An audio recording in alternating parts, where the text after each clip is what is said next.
Just going to continue building today from where I stopped.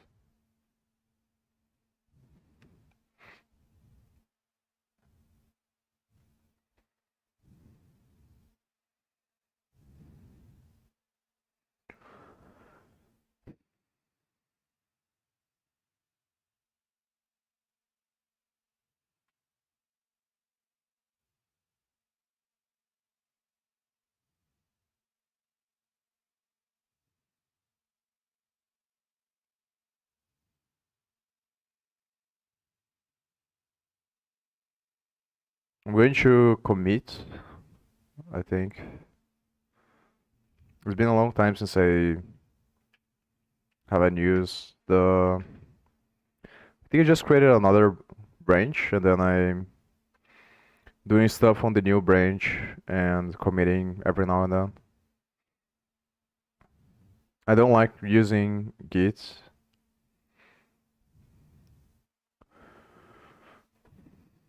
It's probably something you should be using more often.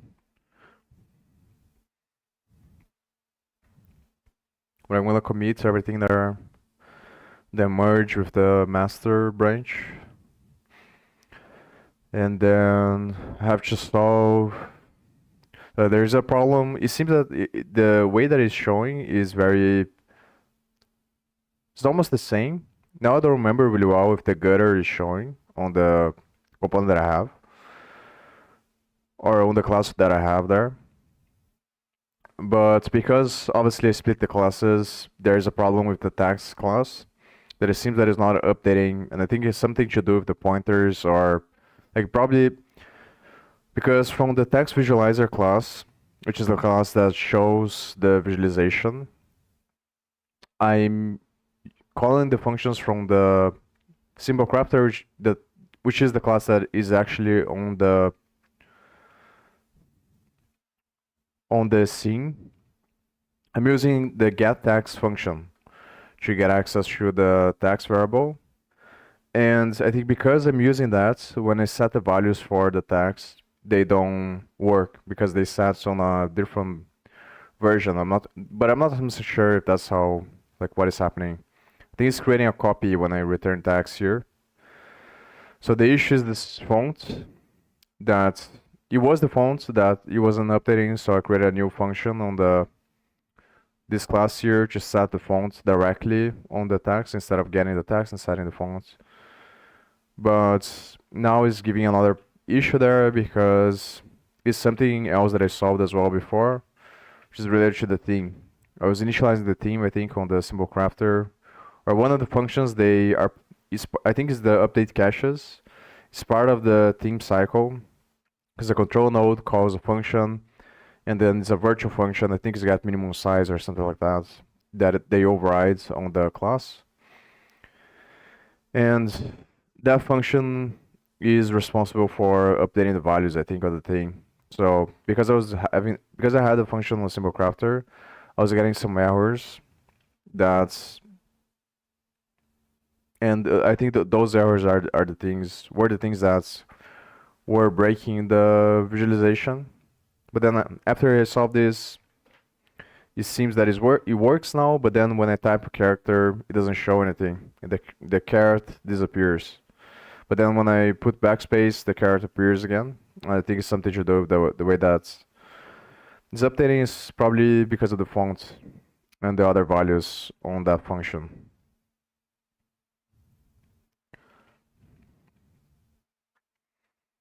Oh yeah, I was doing here, I think.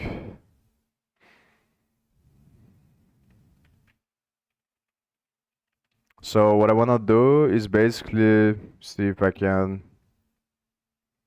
It's basically here.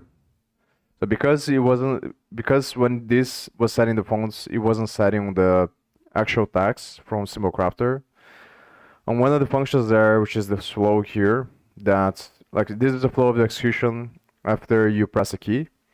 So it triggers this, and this is from the text edit, but it's basically the same because what I'm doing is just splitting the text edit into these two different classes for now.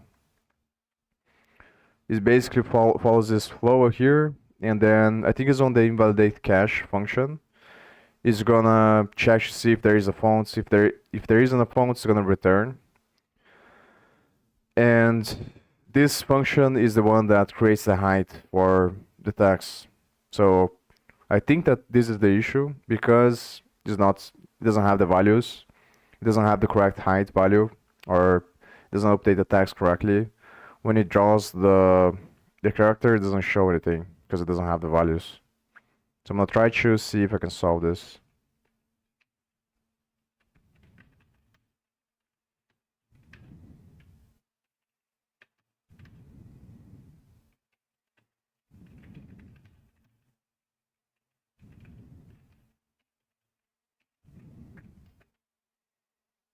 I did a bunch of stuff since last time. I have to add first.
And maybe before I do this, I should create other functions. I think I'm gonna just do it from the for the font size.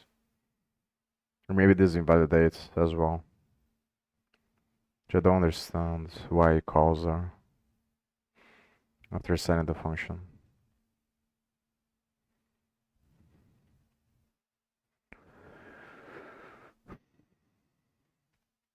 Basically what I have to do, which I was thinking about, but it's gonna be kind of hard, I think, because it's hard to decide how to do this first.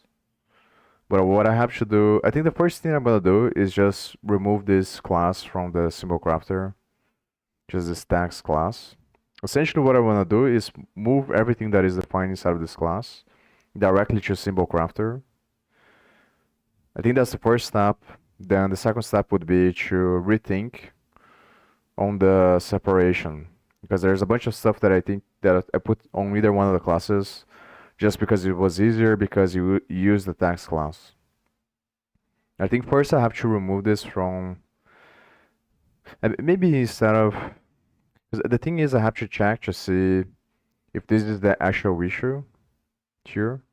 So I think I'm gonna create this to other functions, which is instead of using this to updates, I just create another function here that basically does the same thing there. I'm gonna do that.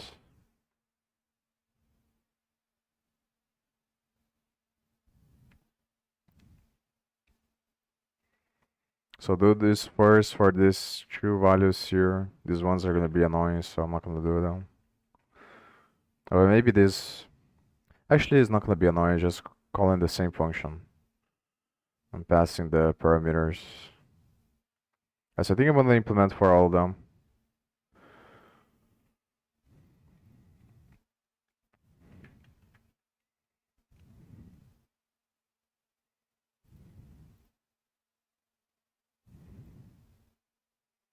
Implement for all of them first.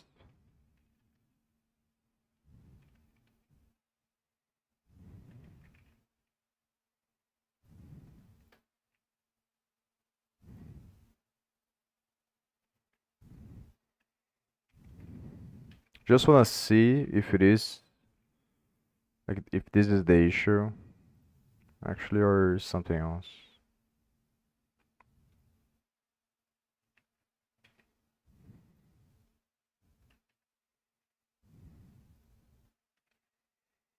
But I think either way, I'm going to do what I said there. I'm gonna have to refactor everything.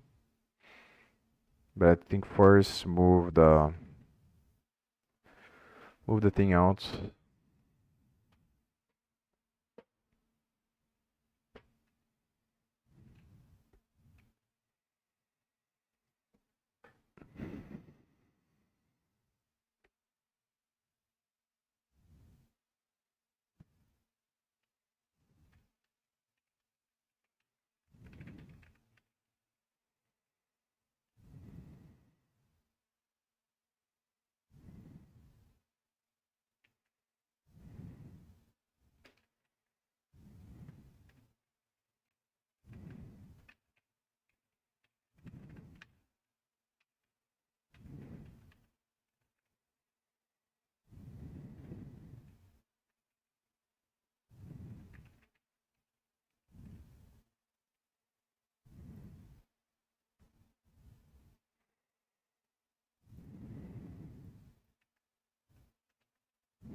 I need to put stuff there.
I also did this chart here.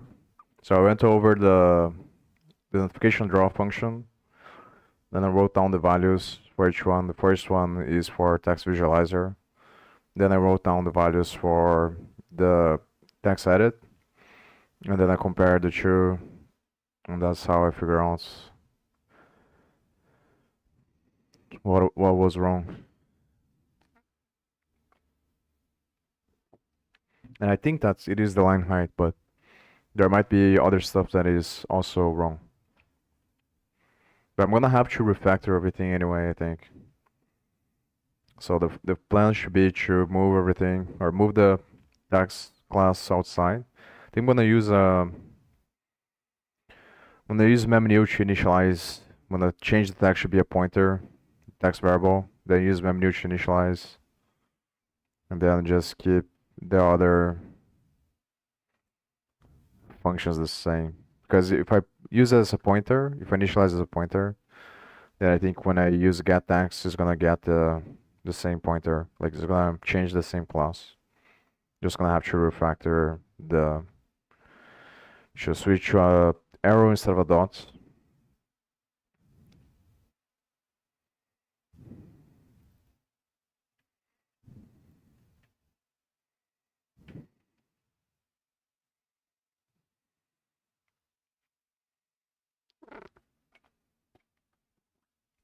And the next step, which is probably gonna be harder because I'm not really sure. I don't know if I understand very well. Like I think that the reason why they put this text paragraph here is to make it easier for the line wrapping logic, because but this is the thing that I'm not 100% sure. Like I don't know if this data buff here holds the state for the entire text that is on the state there, or if it holds the state for every line. I think it makes more sense that it holds the state for every line. And the reason why they do like this because it makes it easier to deal with the line wrapping. But I think that based on the way that some of the functions work, I think that's probably not the case because they call the functions from the text paragraph and it allows you to get all the lines. So I think it's more likely that this class here is going to hold the state of everything. So that's probably what I'm going to try to. But I think before I even do that, I should try to move the class outside first, because then like it's easier to think about like decoupled, and then see if it's working or not. And I think that's probably the first thing they should do. And then the benefit of doing this as well is that I can move one function at a time, I think.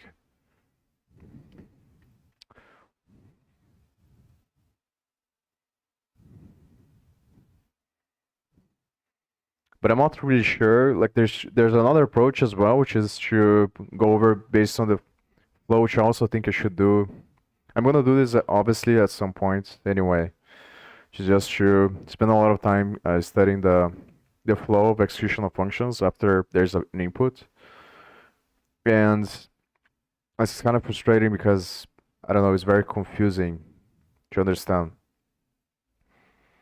And it's frustrating because I'm not like I don't know if I should try to create a better like way or just leave like this. My concern is that if I build like this, then it might fuck me up later because it's building off a wrong foundation.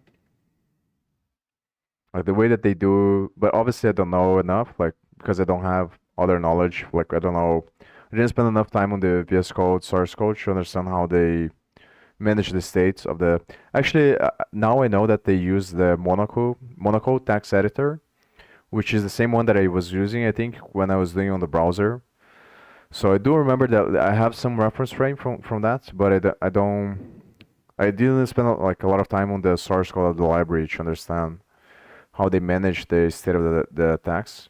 I think that the way that they do here, the reason why it's confusing is because they use this begin complex operation function and end operation and end complex operation. And then they use like I think that they use a stack to keep track of. There's a function, I think, yeah, push current operation. So because they use these two functions, like after the input there, they call these functions twice on some situations, so it's like the flow of execution is kind of confusing to understand. But I think that the reason why they do like this is because of the undo and redo stuff. So like overall, it's obviously going to be a lot easier if I just go based on what they did here because they already solved everything, and it works fine for GDScript. The main thing that I'm forced to change is the highlighting.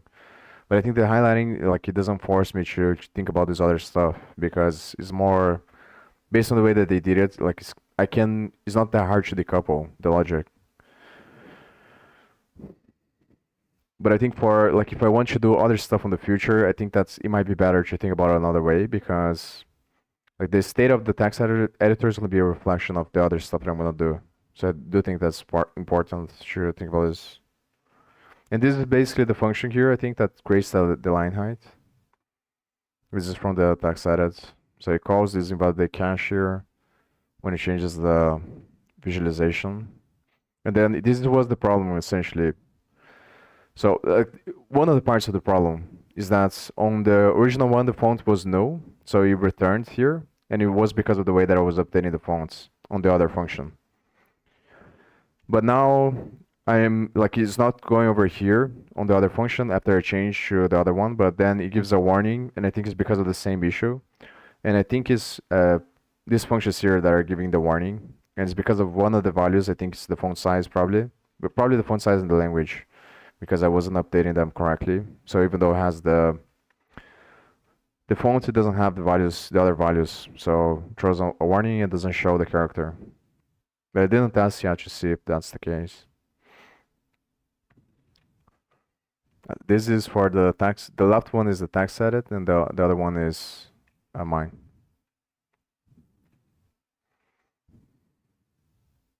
Oh, I also decided to go back. I still have some functions there on the notification draw, but the other ones I just put the functions back to the notification draw because I was forced to pass too many arguments, and I didn't like that. So I decided to just leave like that for now to try to make it work, and then see later. Okay, nice. It is working now. Nice. Yeah, so it looks like that was the issue there.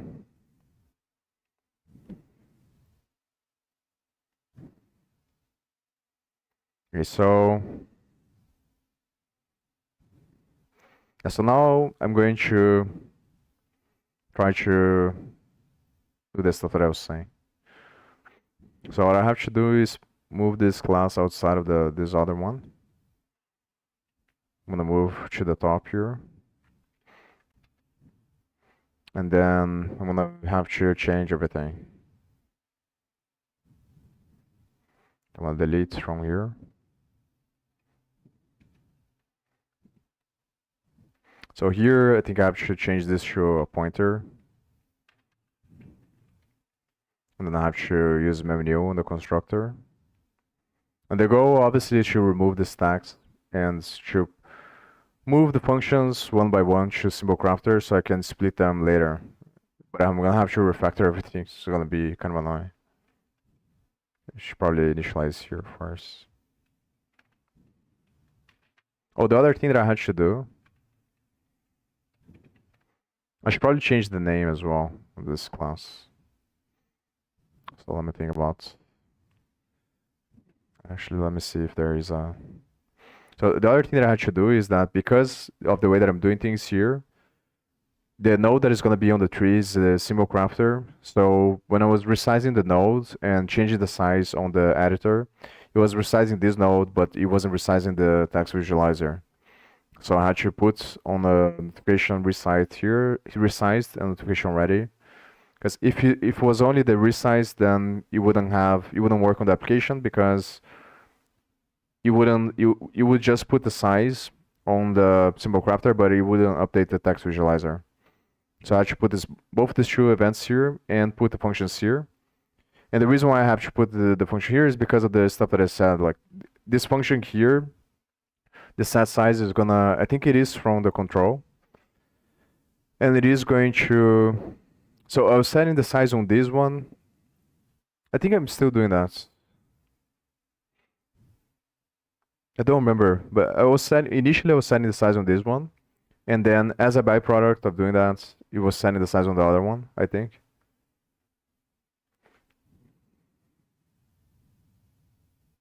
I don't remember anymore, but I did that on the beginning, I think. But I think that this set size function it is from the control class, and then it's gonna call get combined minimum size, which calls this function here, which calls get minimum size. And this function is a virtual function. So here it doesn't have anything, but you can override this function every time you inherit from control. And when you do that, it allows you to change the behavior, obviously. So I think that's what they did here. And on this function, they're gonna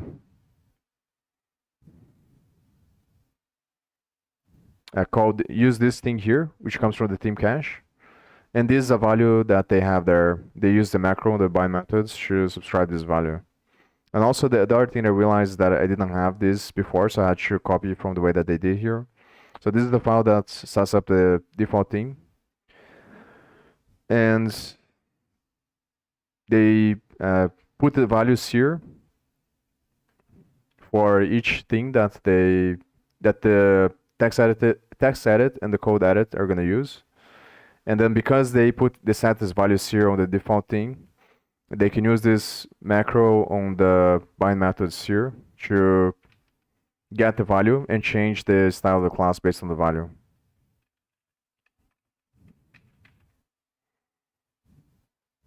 And then that's essentially the value that they use there on the get combine or the get minimum size.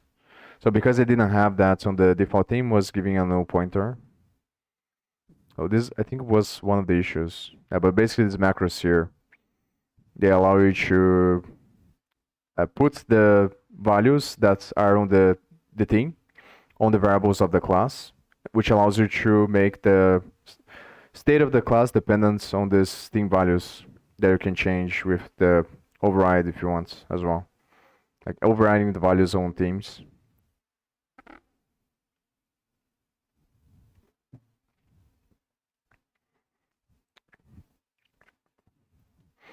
And the way that this works as well is based on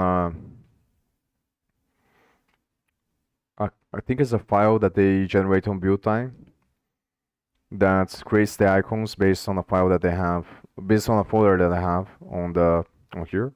There's essentially this folder here. You put all the SVGs here. Then on the build time, they have a function that is gonna go over this file here, and it's gonna generate another file to put all the information of the SVGs, and then they have this function, I think. It's either this one or another function. Yeah, it's gonna loop over all of them and it's going to generate I think it's texture 2D icons. And then based on this, it allows you to, I think it's this loop here. It allows you to set icons. So if you want to create or add your own icon to the default thing, just put the SVG on this folder here, and then you can access based on the dictionary.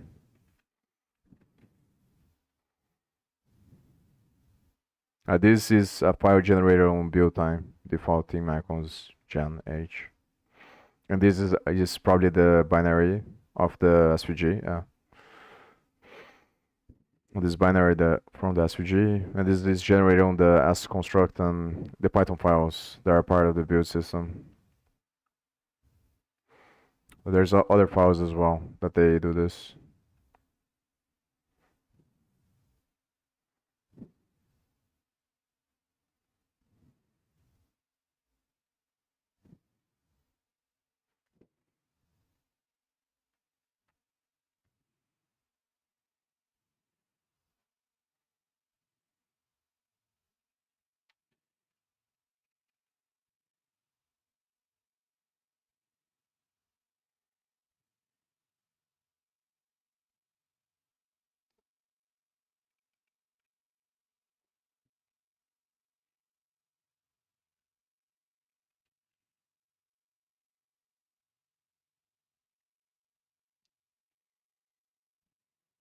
I'm gonna try to do like this. See what happens. It's probably gonna give a bunch of warnings because of the dots.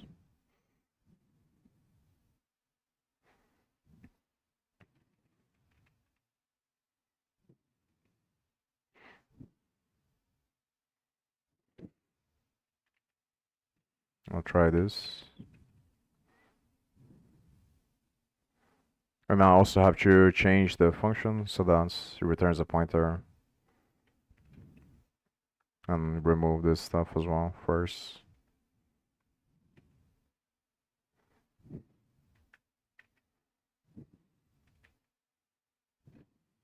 Actually, this.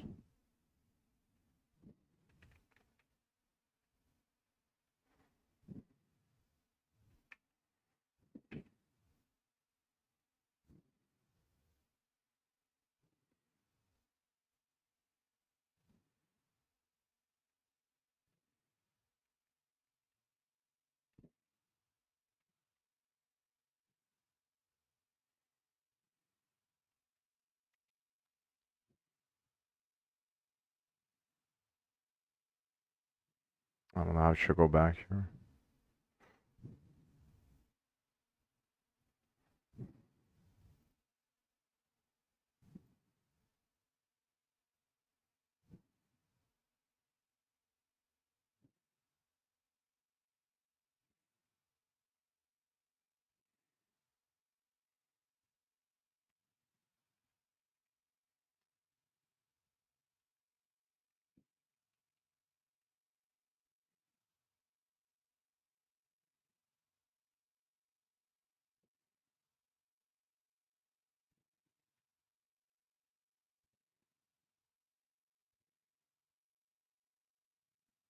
I think I'm gonna remove these functions first. I'll go back to this way here. Then remove the functions. I was just trying to see if that was the issue there. And now I'm pretty sure that it is.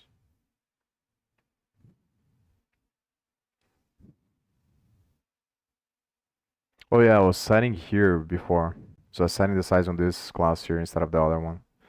And that's the reason why I I had to set the size here because when I was setting the size on the constructor of this class, it was breaking because of the control function there that you overrides.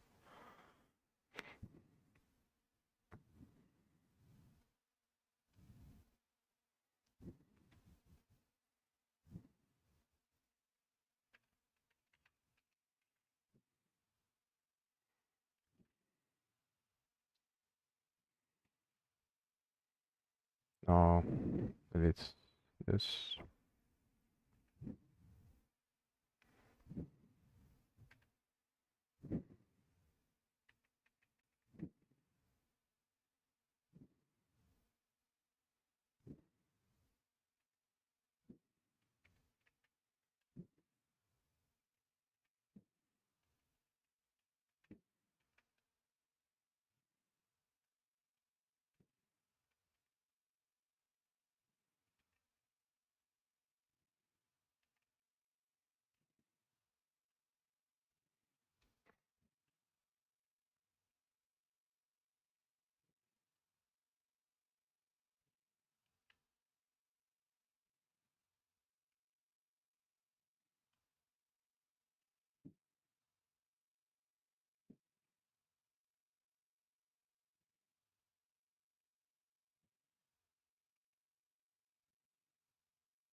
this class here.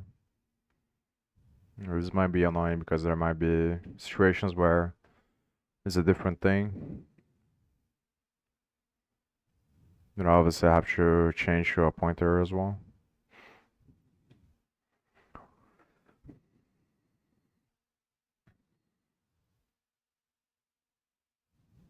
I think it's just easier to change and then see the errors later.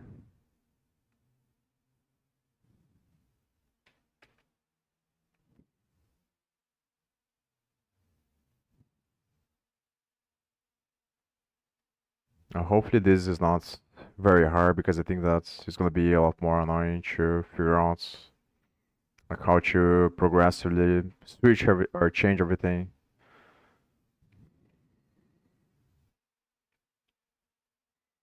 I'm not really sure which one should I do first because I think that's I kind of regret it. I think this is one of the mistakes that I think I made. Like not one of the mistakes, but the mistake that I made uh, on the notification draw function. Like looking back at it, what I should have done is just get it working first. So just use all the pointers and then just put everything on the same function on the notification draw.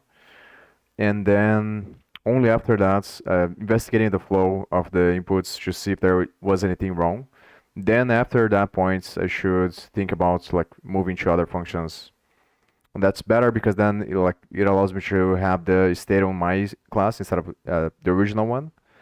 And then it would allow me to it would make it easier to progressively change things on the notification draw. The way that I did instead was to create the functions, try to separate into different functions on the notification draw first, and then test. And it was a mistake because then obviously there was the thing that was wrong there, so it made it like more difficult to refactor things.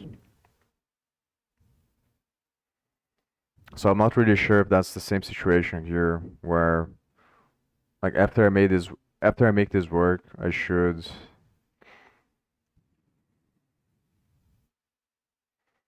I think here has to be. This is another part that is confusing. Like the text class has a text variable as well. So it's the same variable, but it is different text. So this is a vector. And the other one is obviously the text instead of the symbol crafter. I think it should go as only one. Oh yeah. Should go from here.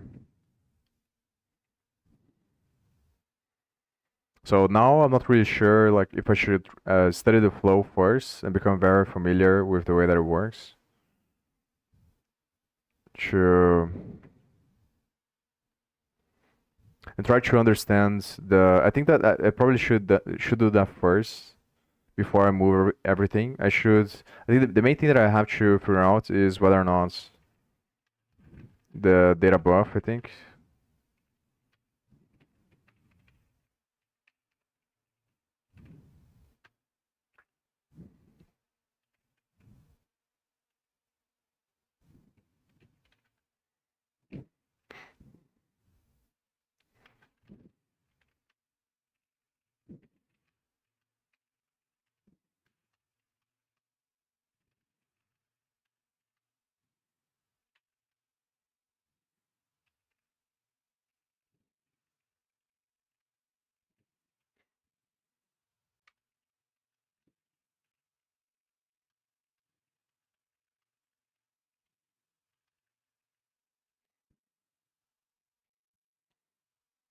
And it's gonna be super annoying to change things. That's kind of the problem because like based on the way that they did the notification draw, it's kind of like everything is coupled with everything. But the thing is that I'm not 100% sure is that like it seems that the text edit is just the basic functionality for text. So I should probably not refactor anything, just leave it the way that it is there. And the other classes are gonna be probably the ones the code edit class.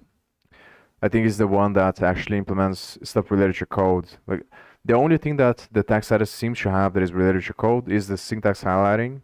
But the way that they do it is basically by exposing like they call only one function from the syntax highlighter that is supposed to implement the color mapping. So I think that's how they do it.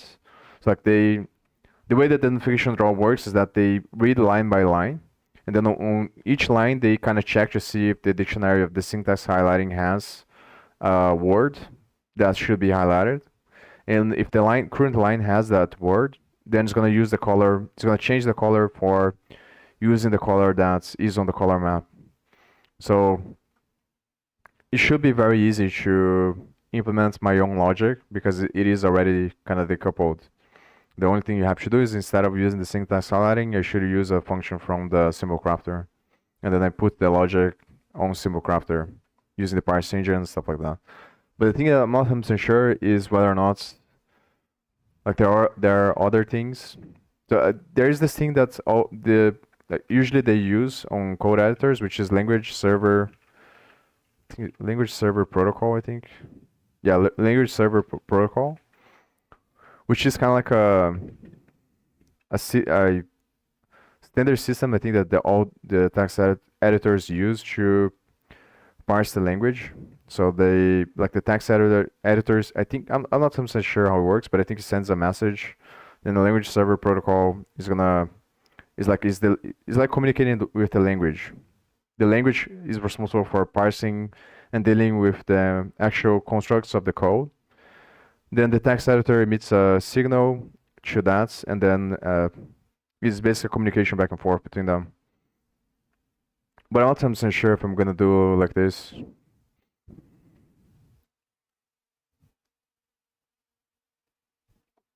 But I'm probably gonna study more, I think. So I'm gonna study this paradigm more first, probably. To see, but as far as I know right now, it doesn't seem that there is a lot of stuff like that should be different. So I think that probably don't have to change the way that they color the text and they draw the text. I think doing by line is fine. And then when it comes to codes, the difference is gonna be basically on the highlighting. I think the color is the thing that matters, and the tabs. Tabs for some languages, obviously like Python. But outside of tabs and colors, it doesn't seem that there is anything. Actually, the things that might be very annoying are gonna be the Vim and the VS Code shortcuts because of the text operations, like the drawing operations and the way that the caret moves. I think that's those things. Yeah, I think that those are the main things that might force me to have to refactor everything actually. So I have to understand the carets better.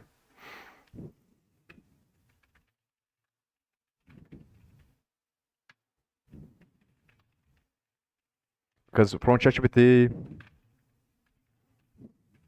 ChatGPT said that the carets,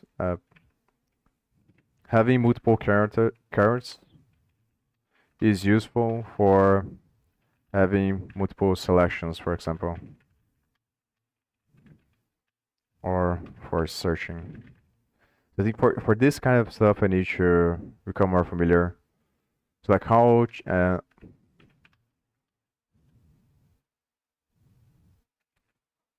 does the drawing logic decide the position of carets? And yeah, it goes back to the complex operation stuff there that I talked about, which is kind of annoying because it's kind of confusing. So I think I might have to figure out. The problem is that if I refactor that, then it might force me to refactor everything else. So I might have to spend a bunch of time. But I do think that's probably better to focus on this first before trying to do the other stuff. Because otherwise, I might realize that later I need to implement some other stuff. Like maybe like implementing Vim logic is going to be very annoying with this, and then it compounds. It becomes very inefficient. So I might, but obviously I'm not really sure.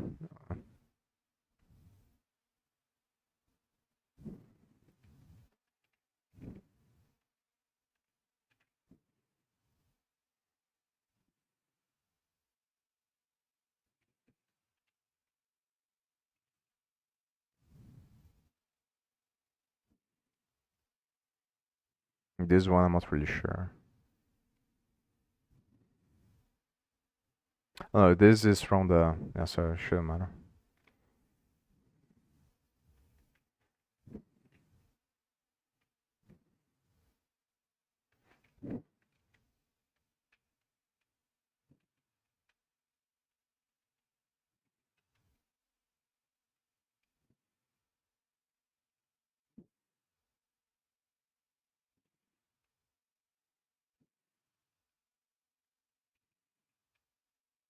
I'm gonna have to change the operator, I think, as well.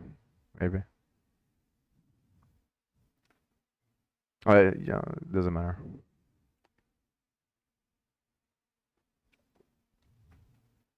Maybe it does matter. Like on the text, they override the square brackets operator, so I might have to. But I don't think that's gonna change anything.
Let's use this one.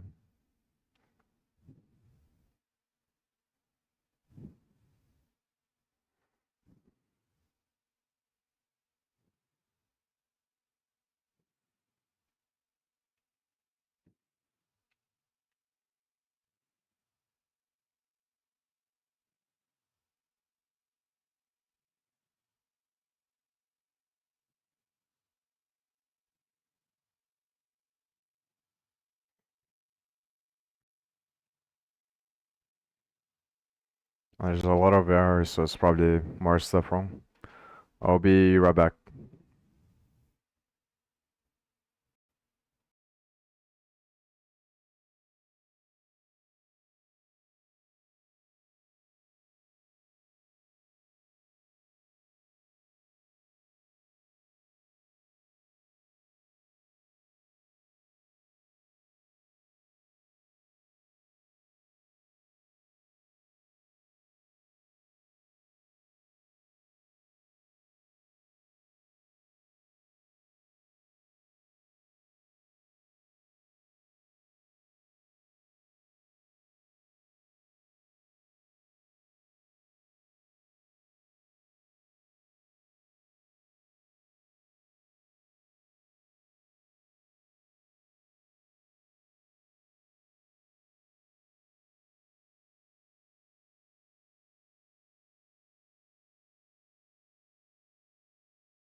Oh, it's because of the square brackets, I think.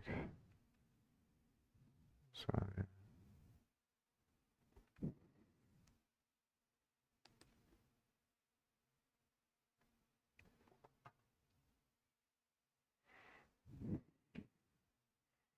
so it is going to be a problem.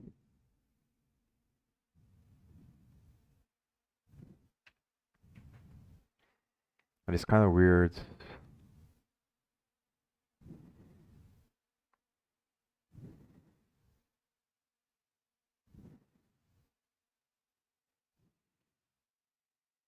Saying leaf is not a member of text.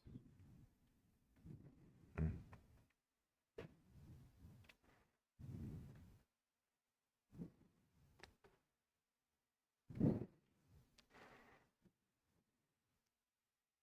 The thing is, I'm not really sure.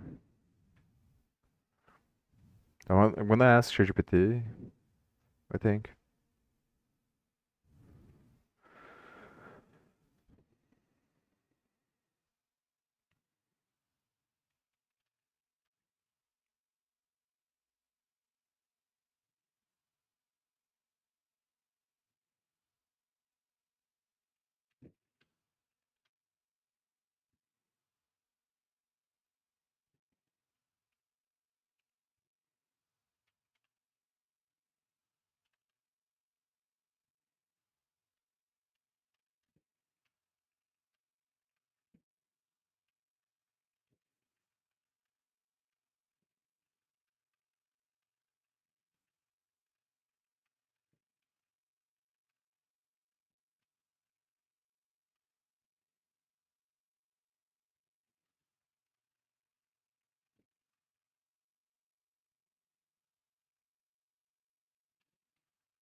I think it's kind of confusing to me. Like, I'm not really sure if I should try to dereference this. I don't think that makes sense. Like, what happens when you use the square brackets operator on a pointer? I guess I'm gonna try to compile like this first, just see what happens. It's probably gonna compile.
I should use the arrow. That's the problem. Just realize that. As the function is probably returning just based on the error message, but it should be returning a string though.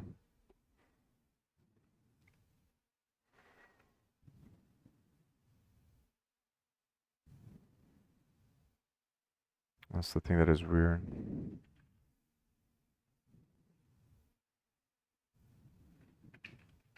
I'm not sure if that makes sense. Because this, in my mind, this should return a. If the problem is not at the pointer, like doing this on the pointer is like calling the. Actually, it's kind of weird. Like, I think that like this doesn't make sense. Use the arrow here. Should reference the pointer. Yes, maybe this could make sense. Go the reference and then you call like this. And try to see what happens. But I think I should probably like change this. I am gonna try to change it anyway, so that it doesn't use the overload operator and I use the text directly. Because I don't see the point of using the text class. But I just want to understand from C++ perspective what is going on. So this way seems that it works. It's not showing the warning message anymore.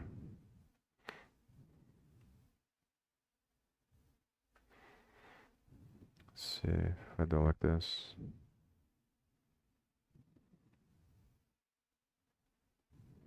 They're obviously not very good.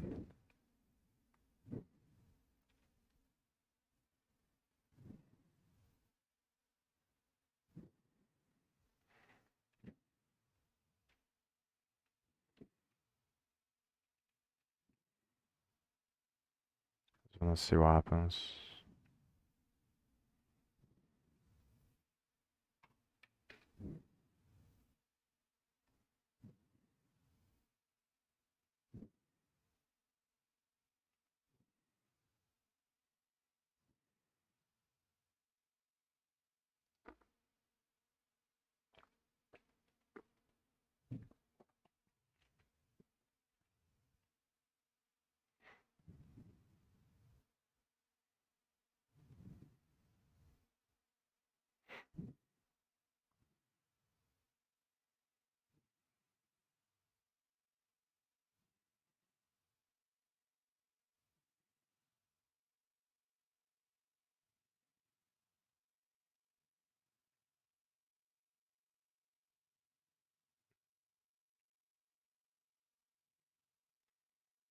They do this for the dictionary sometimes, or for the variant class. The variant class has a bunch of overload the operator functions for each class.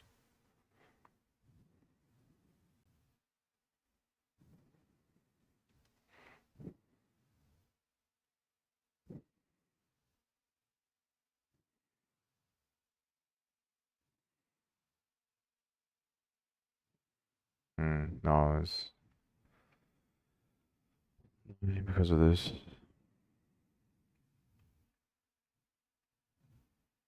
So I'm gonna go from the beginning of the text class.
Maybe it is just changing.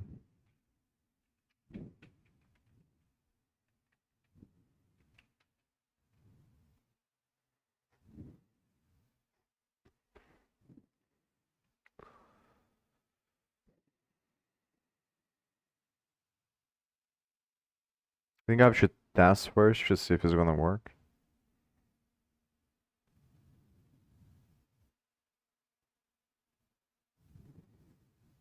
Because it might break for the same reasons why it was breaking before.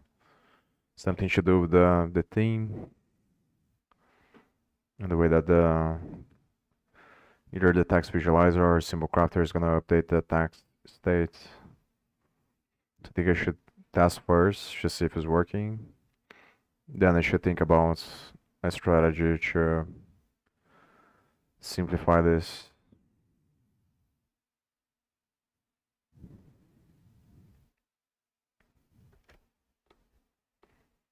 I should decide first which thing to do first. To simplify or to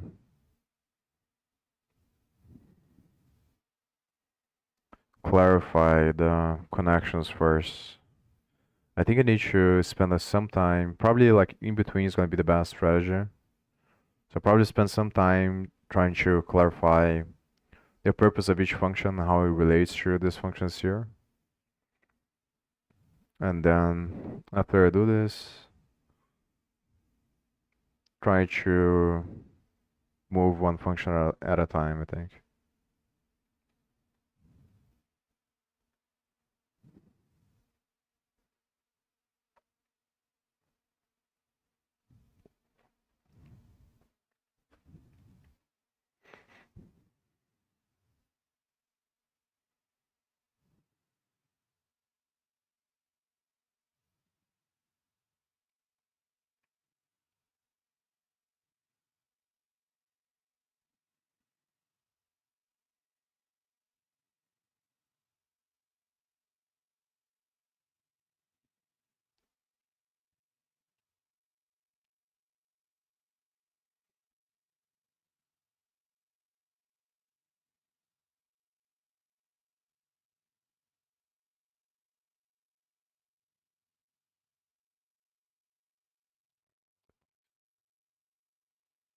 Just gonna delete this flow here. Right, I have breakpoints there.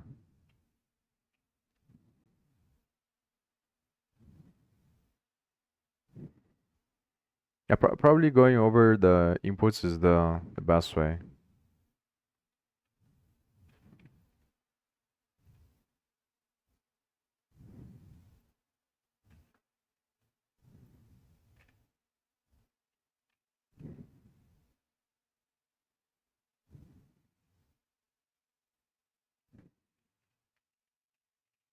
Very nice. Yeah, actually, I should have closed.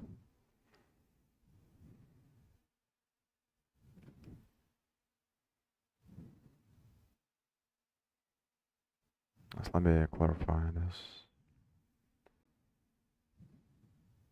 Yeah, I need to spend time. I want to spend time studying the inputs.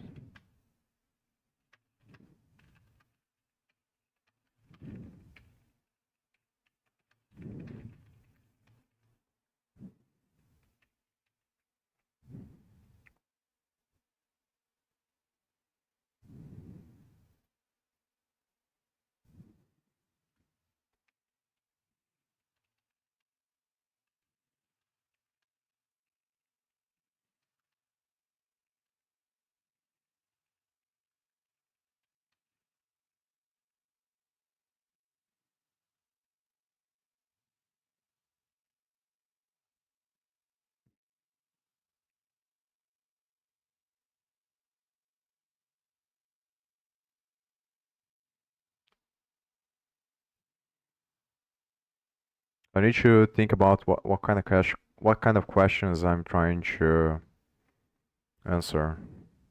There's like The problem is like there's stuff related to line wrapping, but I think that by default it doesn't. Those things are not. It doesn't work. Like the. So I should probably go over the functions that. And maybe I should just try to remove everything related to line wrapping because I'm not gonna use. Because I think that the like based on what I've seen, it seems like it would significantly like it would make it significantly easier to refactor everything, I think, and less confusing.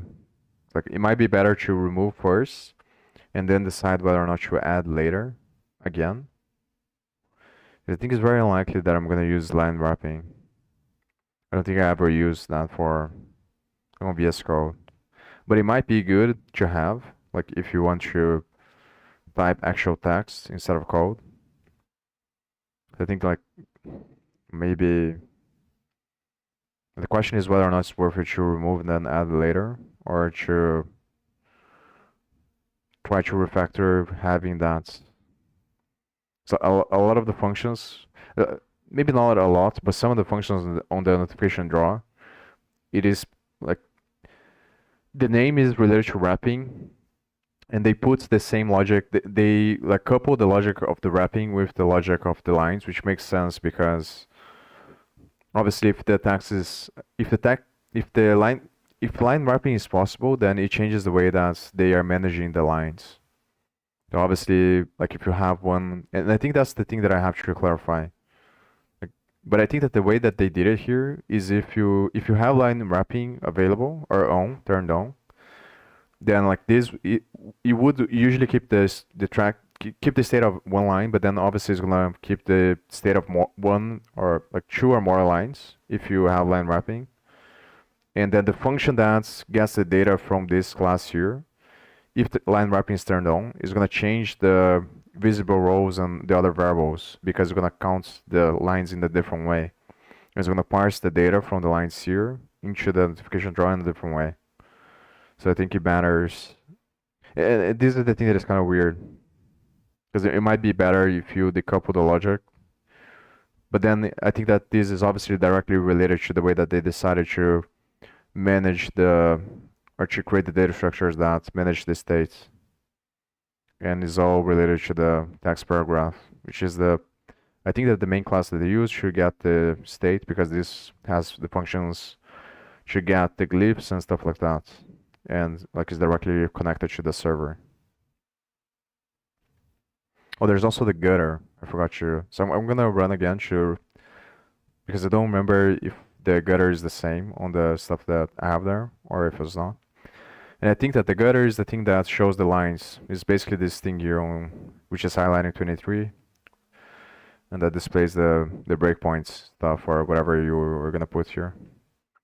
And this one I also didn't spend. I have to click there to see.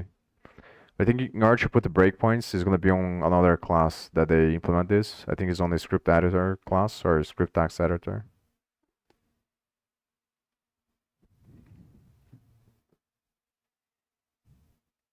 So I'm going to have to study the other classes to see how they're going to change the state of text edit to put the breakpoints.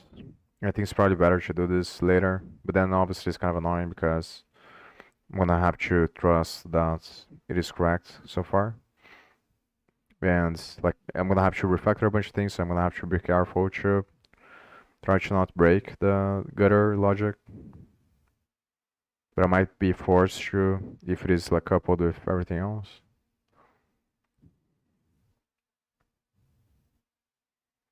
And I think it kind of is. It has to be because of the line wrapping. So the line wrapping is the key thing to clarify, I think. So obviously, if you have line wrapping, then the gutter is gonna be like different. And it all comes down to the structure that manages the way that the text is being parsed. It doesn't have gutter there. It doesn't have any gutter. So how can I test this? I'm gonna ask ChatGPT.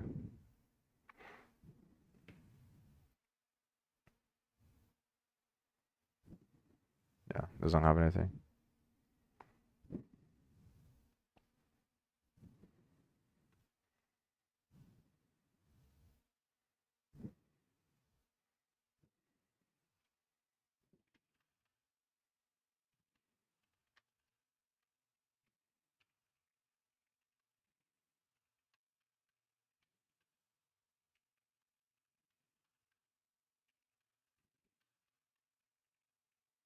I think I'm gonna look into the code edit constructor.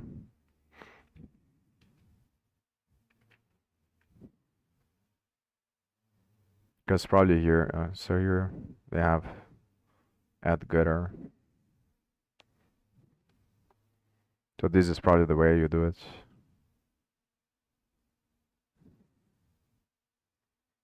So maybe you should.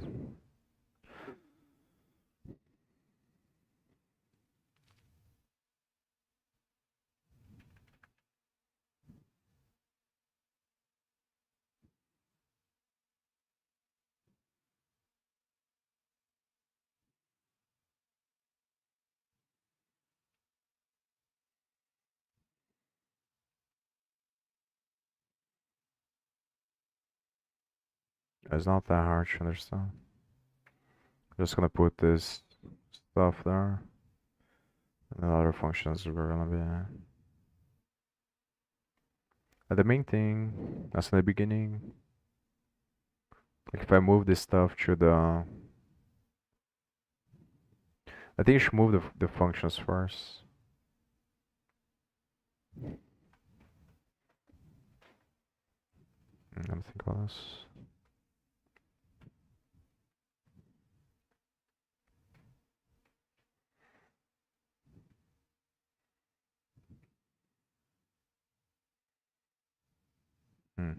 This is already on the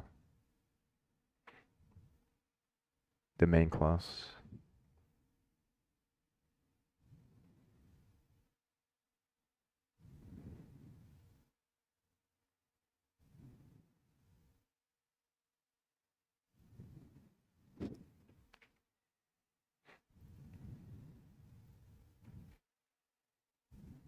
It is also on the main class, I think. Yeah.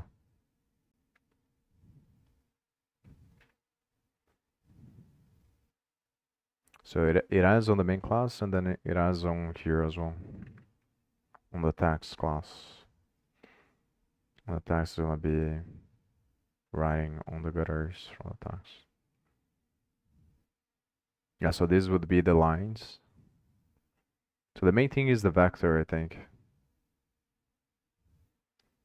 So it stores the text vector, I think, is the main data structure from the tax class. And the rest I can put, I think I can put everything directly there, and it wouldn't change anything.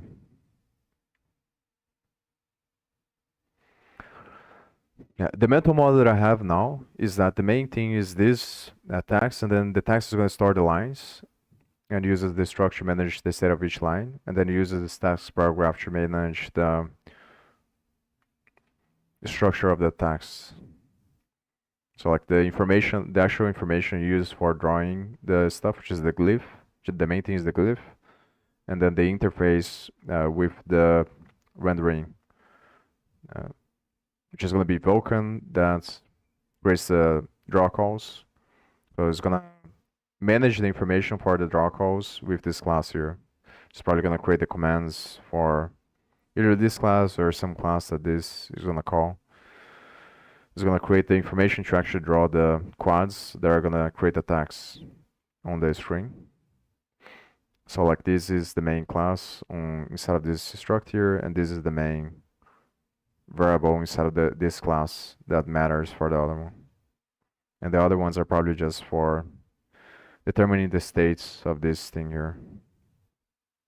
And the functions are the APIs should do that. But I'm not something sure if that's the case.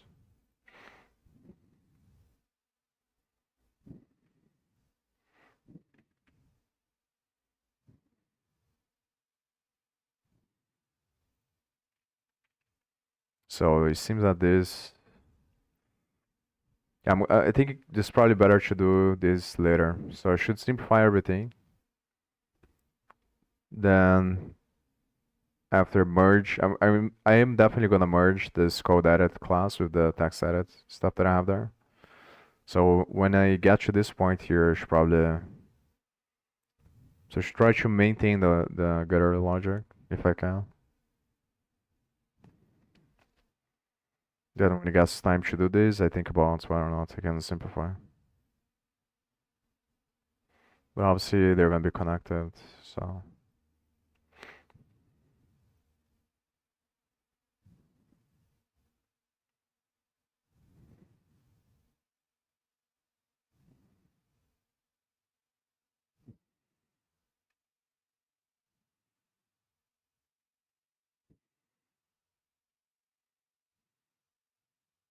At this one, I don't see the points, just move the function. This is the thing, I don't understand why they did this. There must be a reason for putting everything on the text.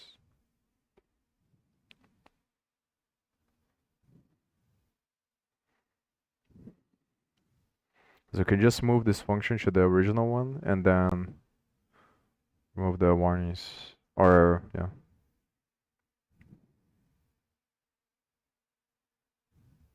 And move this one to the original class and then put the warnings on this one.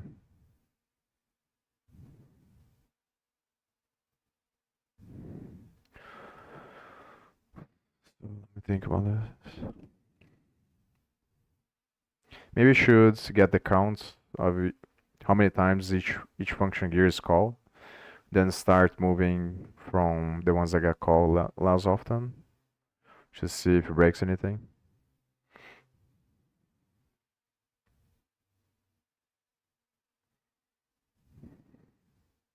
I think I'm gonna delete this as well, or just close this. Now that I saw now.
Maybe I should keep the text, but then change the structure of everything. Because like the way that I'm thinking about now, I think that the text class is kind of like a database. So like the main purpose of the symbol crafter should be the controller. The text visualizer is going to be the view. So I think maybe the text class should be like the model or like the database. So the symbol crafter uses functionality to change the states of the text, which is the database. But I'm not really sure that makes sense.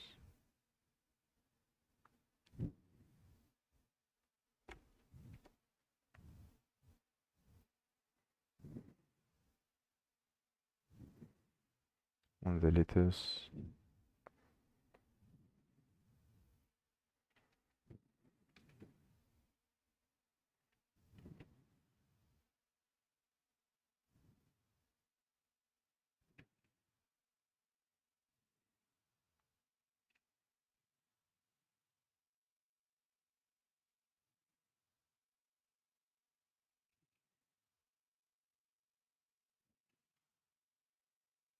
A language server protocol is the thing there.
I'll be right back.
So I'm just gonna spend, I think, half an hour, and I'm going to study the flow of execution from the inputs, and then I'm gonna think about this offstream probably. I think the main thing that I wanna think about is the design. Like the main question I have now is whether or not to keep the tax class. I think that it's kind of annoying to do the referencing operator and when using this function here. So I think I should probably try to change this, but I'm not really sure if I should keep the tax class and then just change the name and then change some of the data structures or like the way that the class works. Like try to simplify the tax class and then view it as a model and keep the rest of the stuff the way that it is. Not sure if I should do that.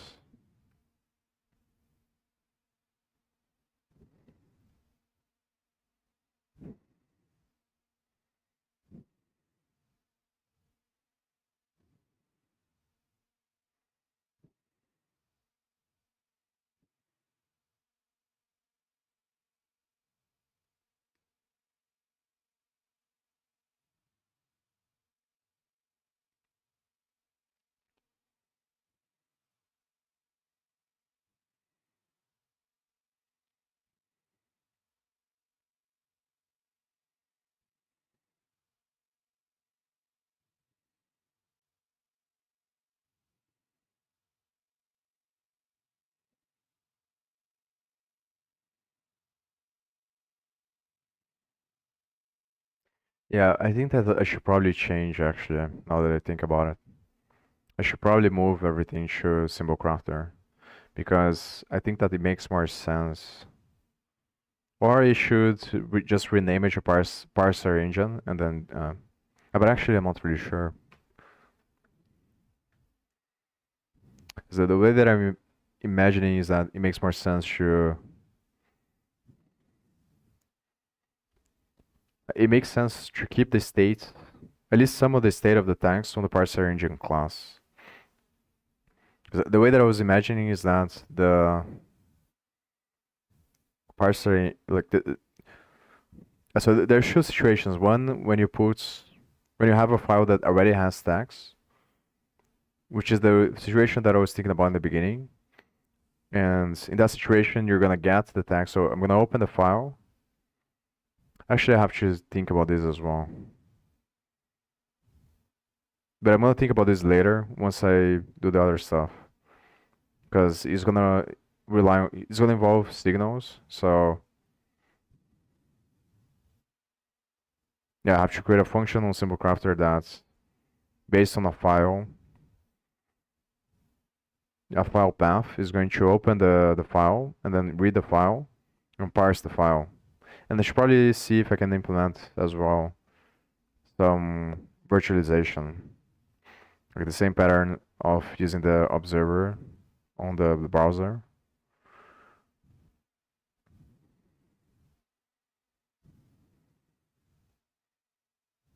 Which I think it shouldn't be that hard to do. But it depends on the way that the text paragraph works. But I think even like regardless of how it works, because I can limit the like you can have a buffer that has a size, like I can calculate the size of the components and have a buffer outside of that and I read the file. Yeah, but there's also caching as well, which is gonna be annoying.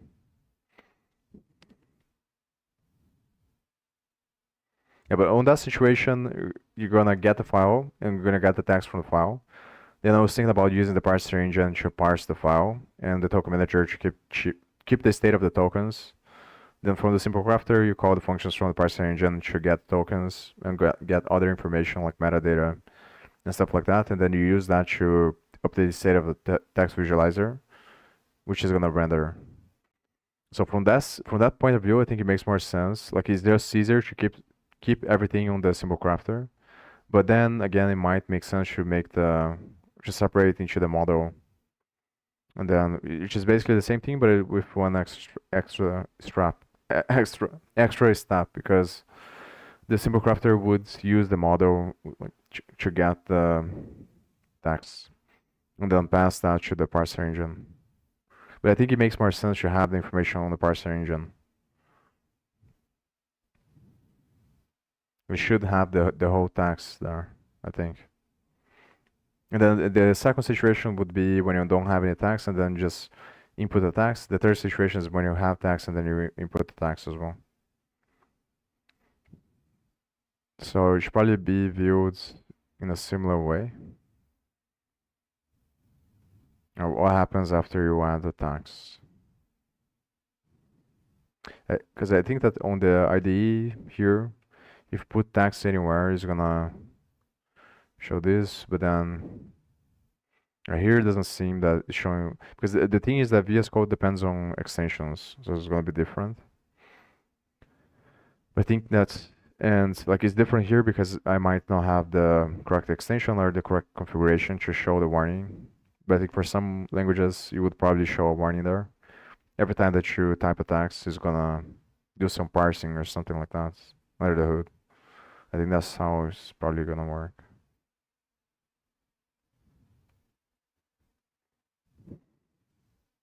But even if it doesn't work here, like this, I think that's how probably the best way to think about it, in the way that I'm trying to build there. But then how would you make this happen? I think that's,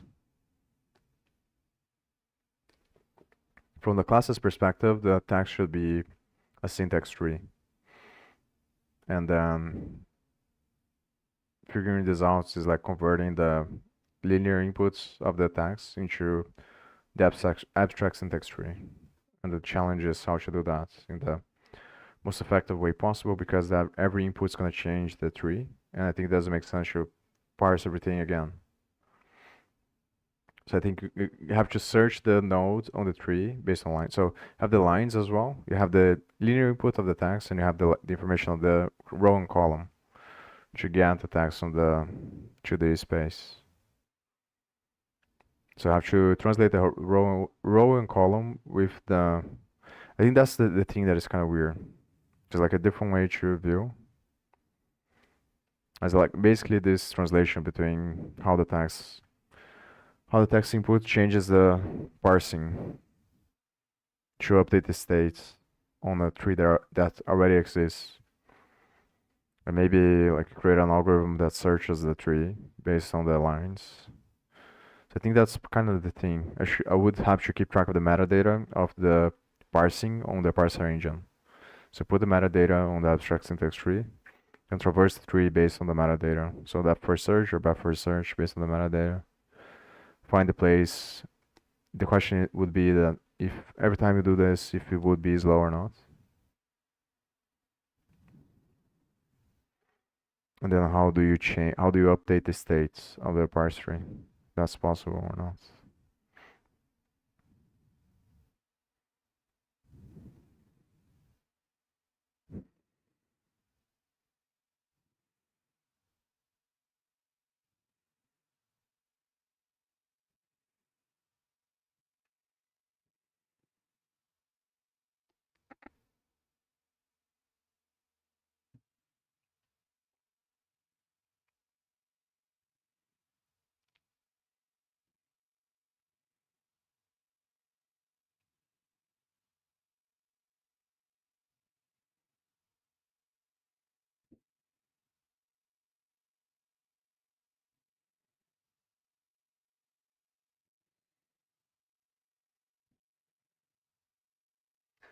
I think that these two things are valuable. So it's valuable to put like the way that they are doing is like holding the states of the tags on the two-dimensional thing.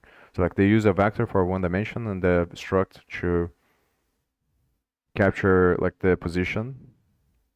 That's how I view.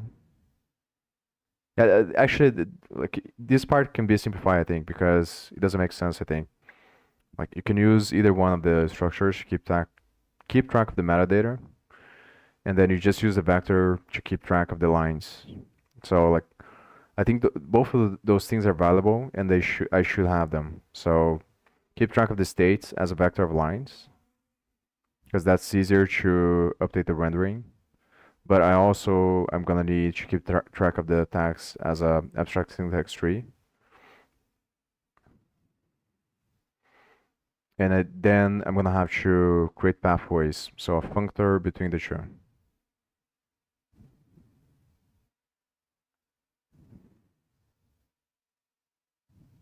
And I think so. It has to be back and forth, obviously.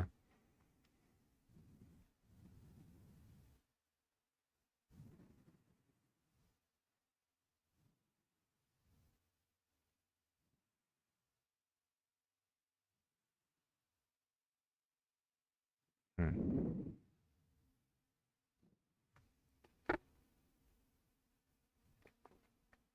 So the question would be, does it make sense to have one class here to keep track of the...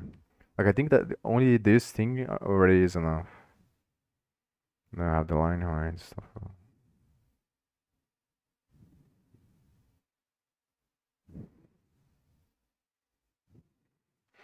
Those are like some of this stuff can be moved to the other class as well, like line height, max width, stuff like that. Probably tab size, but the tab size might be better to keep here actually. I think tab size would be better to keep here because it matters for some languages.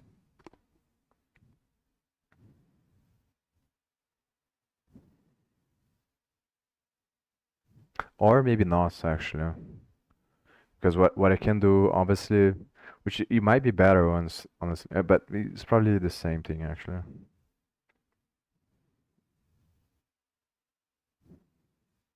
Like I think I'm probably gonna have to put or to create this at some points to like give the option to put as many tabs as you want and then translate on the under the hood to make it work on the parsing for whatever language. So I can put 8 tabs, but it's gonna convert to 4 if the language is Python or something like this.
Yeah, I think that the thing is like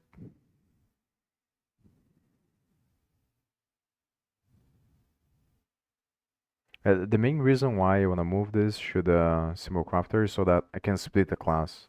Because I think that's the biggest problem with this class so far right now. Is that there's logic here that is supposed to be on the other one, I think. And it would be easier to translate the logic if I first put the logic on the symbol crafter.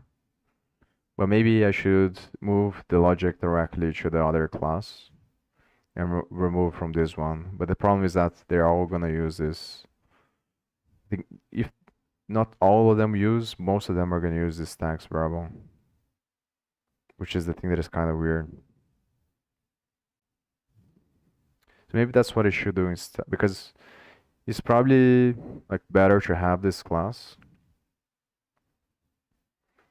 to hold the... So like I use this class, and the question is after I move this information to the other class, if it's still gonna be worth it to keep this class separate, because it might be worth it now with as much information that it has here, but maybe after I move everything that makes more sense to put on the other class, there isn't enough things to keep this separate.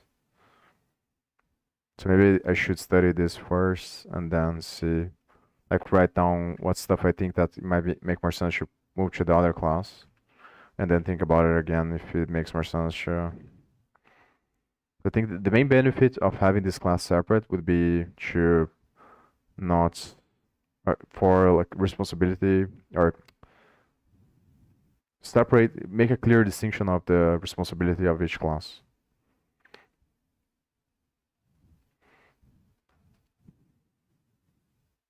I'm gonna ask if it ChatGPT thinks that it doesn't make more sense to keep the state of the text on the parser engine instead. And then I would just move everything to move everything to Simple Crafter first, then create a parser engine and move everything to parser engine after. I think that is probably what I'm gonna do actually. And then if I need, I should probably from that point I separate the logic, and then I keep parser engine directly connected with the tags, and I use that to interface. So like parser engine would be the model, kind of like the model, the API between the model and the controller.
So it seems that ChatGPT doesn't like this very much. I'll suggest some variation. I'll press some letter here. So this breakpoint is after the inputs on the text edit. I should probably put the breakpoints on the other class though. Yeah, I'm gonna do this because I had to change the way that the input works. I split into the two classes, so it makes more sense to look into this first.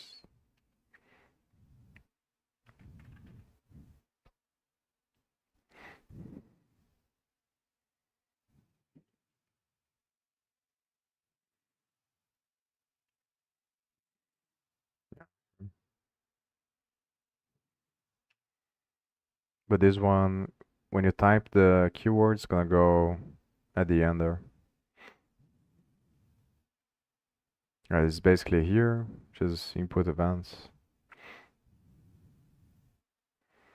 And it's not here. So I think it's on the symbol crafter probably. It's not here. So I left here a logic related to the pop-up, I think. The suggestions. And for the scroll.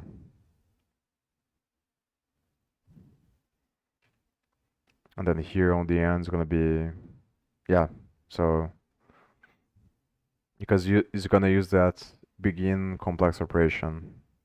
So it's basically here.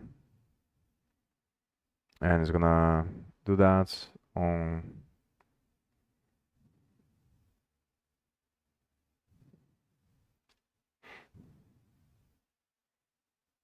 the end there.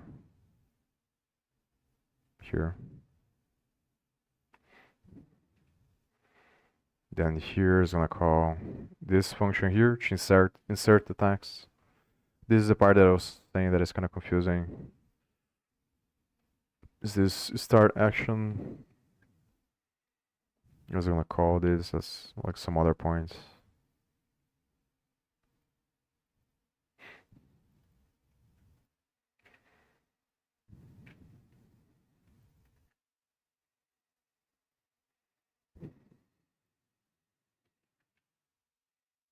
And then here begins complex operations. There's the text here.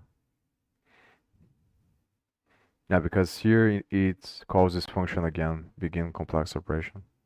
So it calls this function twice. Then it ends. Actually, oh yeah, it calls twice because I think the start action calls this as well. And I think this one is the one that inserts the text.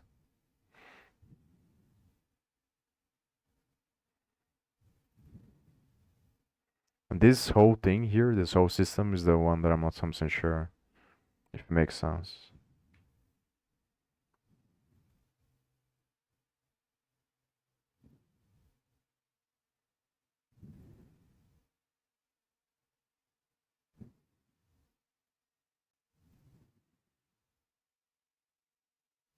I'm just gonna put the actual text here. As these functions here.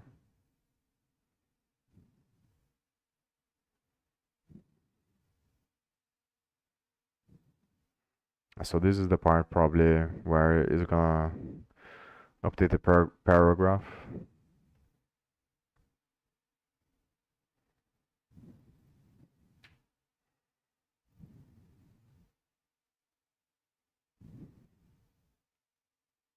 It's probably here. No, so here it creates the line.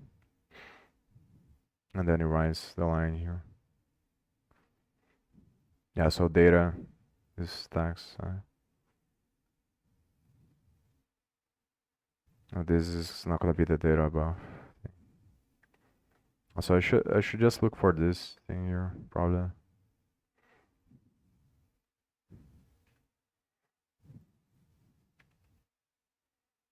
So it's here. So this is the function that updates this text paragraph.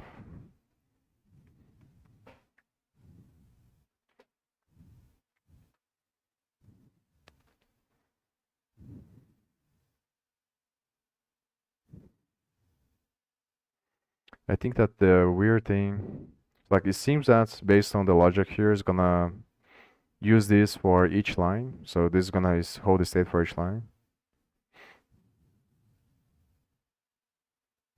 I should probably look into this one.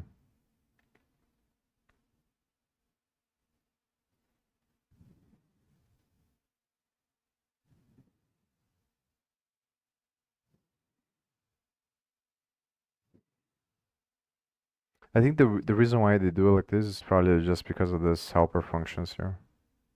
Just easier to create the state for each line using the class because the class already has stuff for this. But the thing that's is kind of confusing is the get line height, I think, or get line width. Yeah, because on the text paragraph is gonna, yeah, this part is the one that is kind of, and it uses when it's actually running, it's gonna use another class, I think, class that inherits from this one, or maybe it's from here. It calls from text advance something. And I think that's what I have to clarify is how does this class updates these lines here, because it seems that it uses this to get all the visible lines from the text visualizer. So it seems that this class should hold the state for the whole thing, since it's possible to get all the visible lines from this class. But from the other function, it seems that is only responsible for each line, so it's kind of confusing. Just gonna read this stuff.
I'm curious to see what it's gonna say about this, but I'm probably just gonna keep on the parser engine because I think that's probably better, at least initially. And then if it ends up that is not the case, then I change.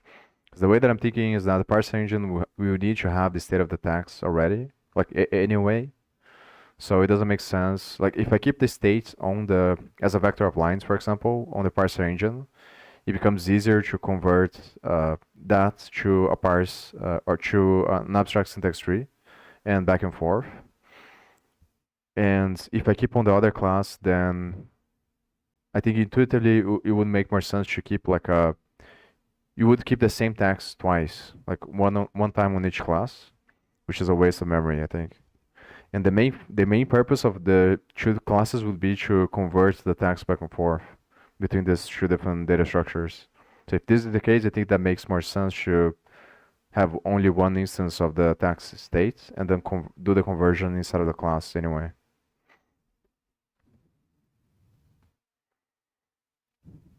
But the problem with this is the separation of responsibility of separation of concerns. That it might make more sense because maybe it's not the case that you would need to have the two different states. Like you can use only one state of the class and then just but like if you keep only one state and you have two classes, then you would translate into functions to change the state. You would have more functions because then you would need extra functions to get the text from one of the classes and convert to the other formats. And then on the other, I do think that you have to. I'm gonna have to have the two different formats anyway. So at least two different formats, probably at least three. So I have one which is the tokens. The other is the abstract syntax tree or other like, variations of that, control flow graph and stuff like that. And the other, so like these variations would be on the parser engine, and then the other would be like a grid, which is the vector of lines. So the lines have metadata for each row, and the vector represents the columns.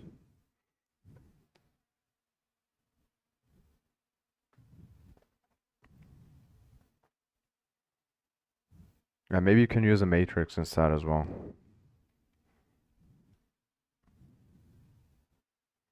But I think a matrix you would be more annoying to make it work, and I think it's not worth it, even if it's more effective. But maybe it is actually, because there could be like other things that I can do and I can test to see what happens.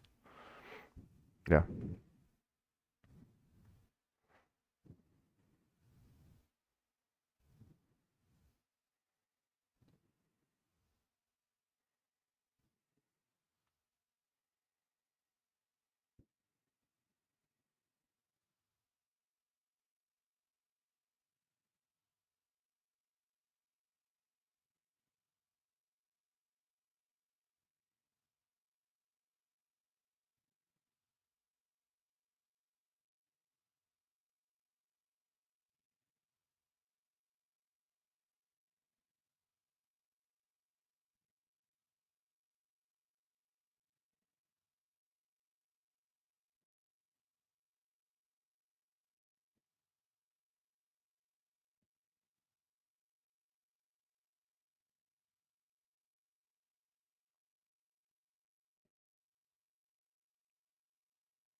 And this is the last thing I'm gonna ask now, and then I think I'm probably gonna refactor. So either I'm going to move these functions directly to the text visualizer, and then I'm gonna change the name of the text class to text model or something like this, and leave the way that it is there now. Then think about this later, and focus on solving the other stuff.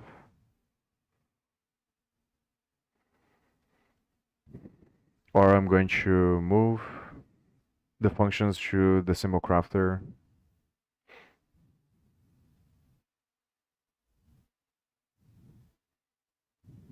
I think either way, eventually I'm going to make the model interact with the parser engine instead. But it might make sense to, like ChatGPT said there, to keep a separator because of the separation of concerns thing. I think that might make sense. But it depends on how much data you actually need to translate the text into a visible format. So I think it comes down to how much I can simplify there. I have to see. I think at first I have to see if I can refactor, like move some of the functions to text visualizer because I do think it makes more sense for them to be there. Then I need to see if I can simplify the logic on the text class so that it becomes easier to draw the stuff from the text. And after that, like clarify the logic to change the state of the text class, and then after that, think about whether or not to move or what to do.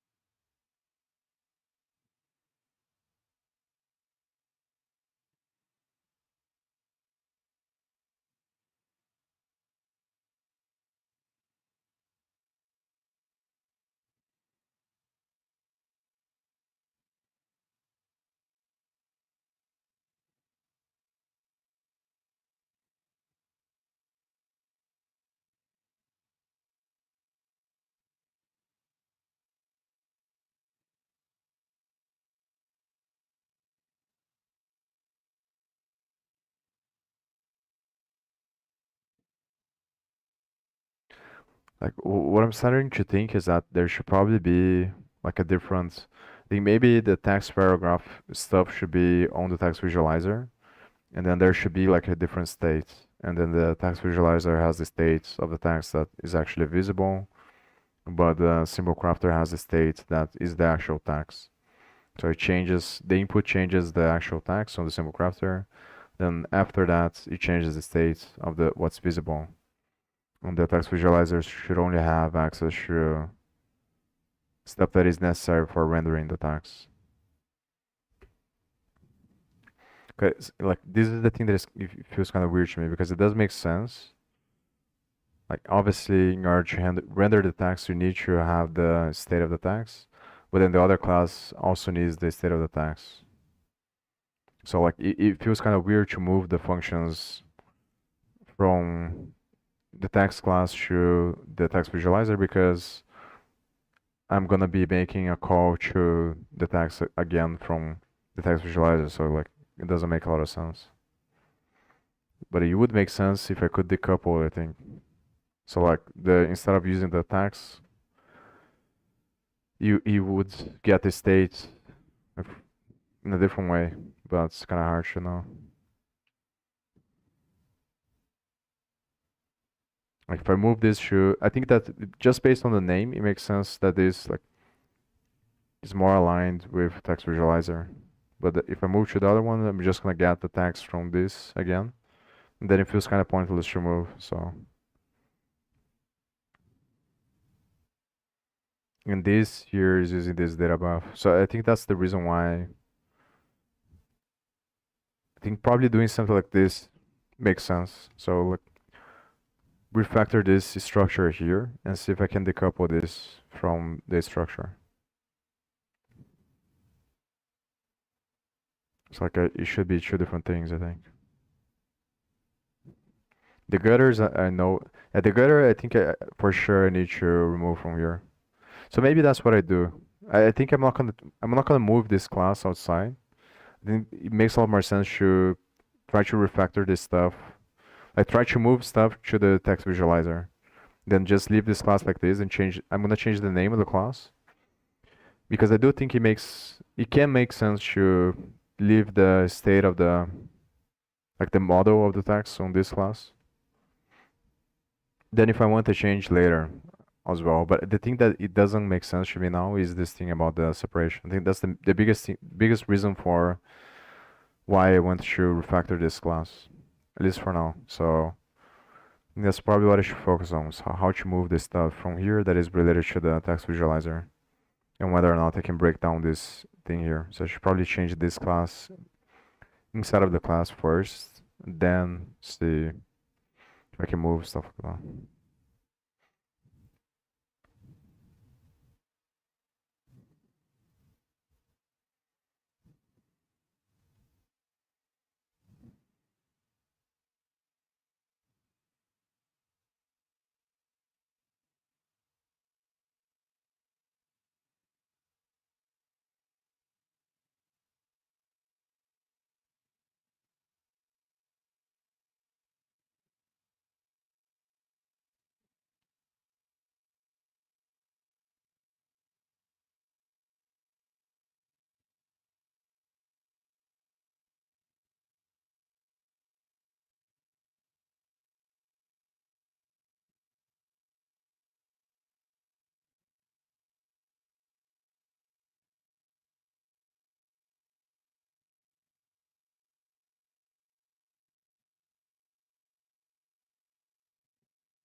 Yeah, like this doesn't make a lot of sense.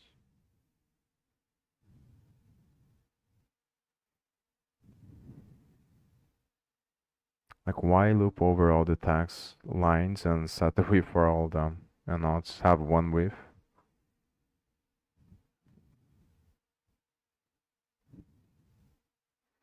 Or maybe it's the same thing because you would have to loop over anyway to calculate other stuff.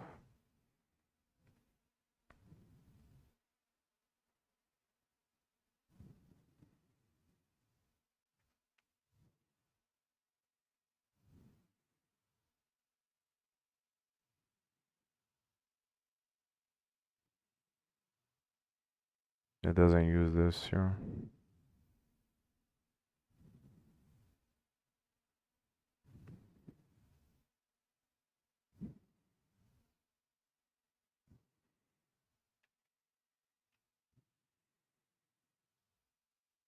Yeah, I'm gonna stop streaming now. I'm gonna think about this.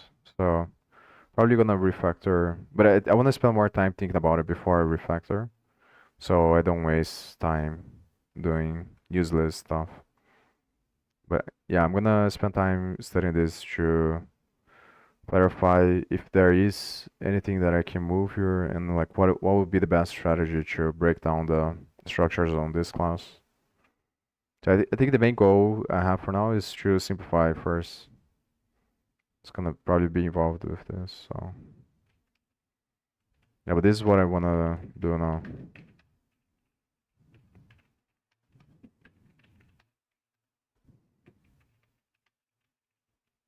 This is the main thing to do.